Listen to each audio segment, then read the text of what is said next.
This video is brought to you by Cool green clothing coming straight up out of that DMV. You know what it is. This that Baltimore designer right here.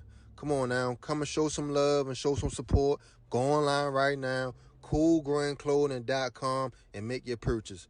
Oh yeah, by the way, if you ain't cool and getting the green, you're in the way, and that's just basic. What's going on, YouTube, fam? This your boy Tony 2 times, and we back with another episode of the Baltimore Way, man. Before I start, be sure to tap that like button. Definitely watch this video to the end to hear the full story and all the details in the case. For the day one, fam, y'all already know it's all love. Thanks for tuning back into another episode. If you're new to the channel and you feeling the content, feel free to subscribe. Definitely hit that notification bell so you can be notified every time we drop a new video. Oh yeah, definitely share the channel with your peoples. Everybody is welcome. Let's get right into the story. In a lot of environments around the world, it's a certain level of politics that goes on. For example, you hustle in the area, the neighborhood might be split in two. Your squad might have the top of the block and the other group the bottom. So both know we can't be caught down there selling nothing, and they can't come up here and sell nothing as well. That's a political line that's been drawn. No different from how the government operates. And just like how countries go to war, it's the same way in the streets when lines get crossed. But the tricky thing is, you don't even have to be involved in a situation to get caught up in the politics. In certain places, you are just guilty by association. If your day one man gets into a beef and you are with him every day, it might not have nothing to do with you. But if it gets to the point, guns come out, nobody will walk up on the two of y'all and say, yo, you bop off. We only want him. Now, this is a standard thing in most places. That's why the old saying goes, watch the company you keep and know what they are into. But what if the bond with the person you associate with is thicker than water, but blood, and someone comes to you and tells you they are going to hurt that family member? Just that fast, both things apply. Politics and being guilty by association. Caught in the middle, because now your hand is forced to let it be known it can't go down like that. And depending how it goes, now the situation has turned to life or death. And on this episode of the Baltimore Way, we'll discuss a case of a man who slayed another man in broad daylight, all because he was mad at his cousin. Back in 2017, 31-year-old LaRon Griffin was navigating life in Baltimore. LaRon had a few bumps along the way, like many of us growing up in that environment. A few run-ins with police, but he was still, at the time, alive and free. And in the city, to make it past 30 is a big accomplishment. LaRon went by the nickname Level, and around his way on Pennsylvania Avenue, that's what everybody called him. In February of 2017, LaRon was outside hanging on the block when another man, 35-year-old Antonio Macklin, walked up. Antonio was also known in the area and went by the nickname Bone. Before this day, LaRon and Antonio were cordial and knew a lot of the same people. But now, Antonio was approaching LaRon about a situation. He was mad LaRon's cousin was seeing a young lady he had an on and off again relationship with. Antonio explained Shorty was just mad at him because she saw a text come through his phone a month ago that implicated he might have gotten another woman pregnant. Antonio felt strongly that his girl was just on some get back type of time, so he told LaRon, tell your cousin to fall back from my peoples or it's going to be a problem. Listening to how clowned out the situation sounded, LaRon let it be known that's not his situation. His cousin could smash who he wanted to and nobody was going to do nothing to him. Telling Antonio he was geeking and out of pocket.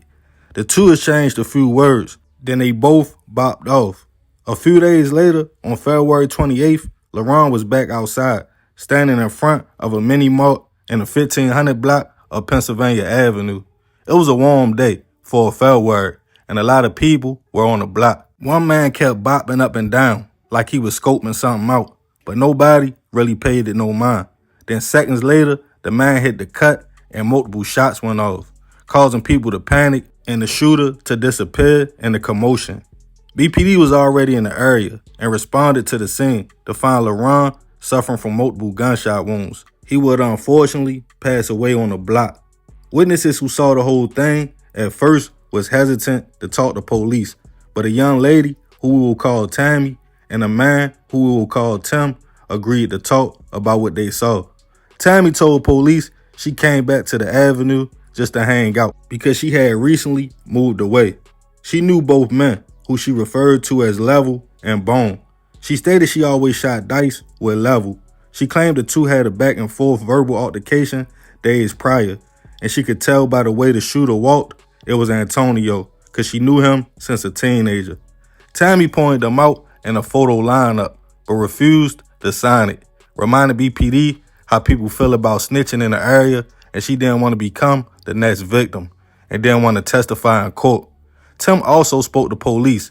He was standing right in front of LaRon when it happened, and that was his best friend's family. He also stated he knew both men, so he also knew for a fact the shooter was Antonio. He pointed him out in a photo lineup as well, but he also refused to sign it in fear of retaliation. The next day, Tammy was driving her car in Baltimore County when she was pulled over for driving without a license and suspended registration.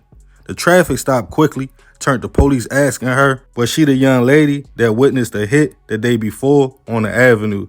She stated yes, and that she already told Baltimore City police what she saw. As county police held the young lady, Baltimore City would double back around to talk to Tammy, trying to convince her once they find Antonio to take the stand at the trial.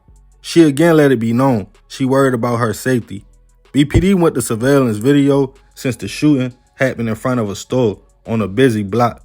One police who was familiar with Antonio also told his fellow officers it was no doubt he was the shooter.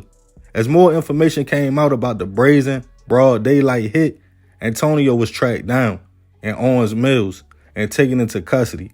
Detectives attempted to get him to admit to the shooting by telling him they had witnesses, surveillance video, and his phone records pinged on the same block. Antonio admitted to being in the area as everybody was outside that day, but denied shooting a gun. He was still taken into custody, charged with first-degree hit and weapon violations.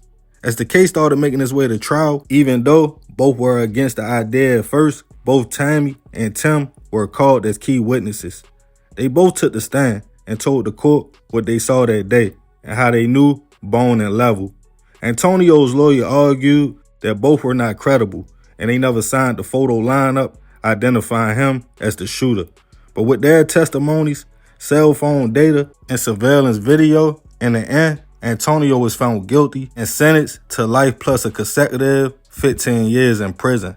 Him and his attorney filed multiple appeals, feeling like the case was all hearsay and that the witnesses seemed to be promised something since at first neither wanted to come to court and testify. But as of now, Antonio is still incarcerated. Rest in peace to LaRon. I send my prayers and condolences to his family. He didn't even do nothing. He wasn't even the one smashing Antonio's girl. His cousin was. All he said was nobody will touch my peoples, which is a typical response anybody would give if somebody threatens a family member. Like we spoke on earlier, guilty by association. Antonio broke a lot of player rules and let his emotions get the best of him. First, he didn't address the female. He approached not even a man, which is already not right, but his cousin. Like LaRon could have stopped Yo from smashing Shorty. But I guess Antonio just wanted a reason to make somebody pay. After the argument with LaRon, he felt justified. Now, he got life plus, and all for what? Because your feelings was hurt? But hey, that's the Baltimore way. Man, crazy story. Rest in peace, that man. But yeah, I ain't gonna talk too much more about this one. Y'all let me know what y'all think in the comments. I appreciate you if you made it to the end. This is another episode of the Baltimore Way. This your boy Tony 2 times. Love, fam. I'm out.